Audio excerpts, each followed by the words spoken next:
വമൻ അഅറദ അൻ ദിക്രി ഫഇന്ന ലഹു മഈശതൻ ദൻകാ വനഹ്ശുറുഹു യൗമൽ ഖിയാമത്തി അഅമാ. എന്നെ ഓർക്കുന്നതിൽ നിന്ന് ആരെങ്കിലും തിരിഞ്ഞു കളഞ്ഞാൽ അവൻ്റെ ജീവിതം ഇടുങ്ങിയ ജീവിതമാക്കി തീർക്കും.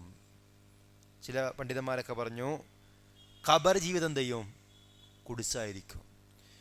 വനഹ്ശുറുഹു യൗമൽ ഖിയാമത്തി അഅമാ, ഖിയാമത്ത് നാളിൽ അവനെ അന്ധനായിട്ട് ഒരുമിച്ച് കൂട്ടും.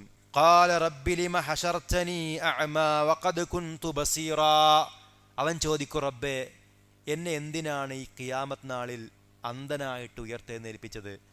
എനിക്ക് മുമ്പ് നല്ല കാഴ്ച ഉണ്ടായിരുന്നല്ലോ. ഖാല, അതിനോട് അല്ലാഹ് പറയും, കദാലിക, അപ്രകാരം തന്നെയാണ്, അത്തത്ക ആയാതുന ഫനസീതഹ, എൻ്റെ ആയത്തുകൾ നിന്റെ അടുക്കലേക്ക് എത്തി, നീ അതെന്ത് ചെയ്തു? മറന്നു കളഞ്ഞു. വകദാലികൽ യൗമ തുൻസാ, അതുകൊണ്ട് തന്നെ ഇന്ന് നീയും എന്ത് ചെയ്യാണ്? വിസ്മരിക്കപ്പെടുകയാണ്.